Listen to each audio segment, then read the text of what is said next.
Ma'am stress గురించి విన్నప్పుడల్లా అంటే ప్రతి డిసీజ్‌కి స్ట్రెస్‌తో ఎలాంటి కనెక్షన్ ఉంటోంది?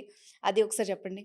స్ట్రెస్ అంటే మీకు ఇంకోటి తెలియాల్సిందేంటంటే, మన బాడీలో చాలా హార్మోన్స్ అండ్ ఎంజైమ్స్ స్ట్రెస్ వల్ల రిలీజ్ అవుతాయి. అవి నార్మల్‌గా రిలీజ్ అవ్వవు. హ్మ్. అవి రిలీజ్ అయిందంటే మన బాడీకి డేంజర్ అనుకోండి. ఓకే.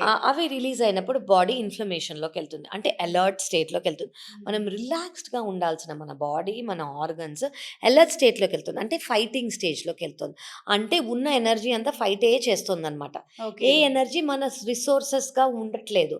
మన పనులకి వాడుకోవట్లేదు. ఇప్పుడు మనకి డైజెషన్‌కి కావాలి, మన థింకింగ్‌కి కావాలి, మనం మాట్లాడడానికి కావాలి, మనం నడవడానికి కావాలి, మనం పడుకోవడానికి ఏం చేయాలన్నా మనకు ఎనర్జీ కావాలి. ఈ ఎనర్జీ బాడీ అలర్ట్‌గా ఉంటుంది గాబట్టి, ఆ ఎక్స్‌టర్నల్ సోర్సెస్ మీద ఎఫెక్ట్ చేయడానికి యూజ్ అయిపోతుంది కాబట్టి, మనకి రిసోర్సెస్ కానియండి, న్యూట్రిషన్ కానియండి, ఎనర్జీ కానియండి సరిగ్గా రాదు. రానప్పుడు మన గ్రోత్ కానియండి, మన డెవలప్‌మెంట్ కానియండి, మన ఏదైతే మనకి అవసరమో డే టు డే ఫంక్షనాలిటీకి హ్మ్. అవన్నీ సరిగ్గా జరగవు. సరిగ్గా జరగనప్పుడు మనకి డైజెషన్‌లో కొంతమందికి వామిటింగ్స్ అవుతాయి. కొంతమందికి డైజెషన్ కాదు. కొంతమందికి పొట్ట ఫుల్‌గా అనిపిస్తుంది.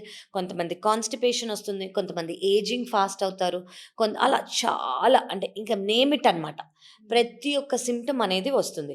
సో, మన బాడీని దాని పని అది చేసుకోవడానికి మనం దానికి రిలాక్సేషన్ మోడ్ ఇస్తే చాలు. అది ఎలా అంటే sleep adequate, water adequate, stress లేకుండా అండ్ ఈ మధ్య కాలంలో ఫోను నుంచి దూరం ఉండటం. హ్మ్. ఎక్స్‌ట్రీమ్‌లీ ఇంపార్టెంట్ అండి. And if you are doing this, you are doing your body a favour.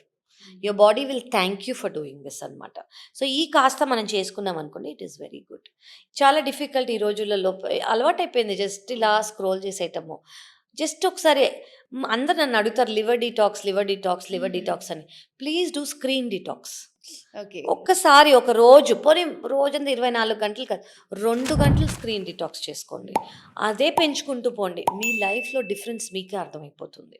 It's very important అండి.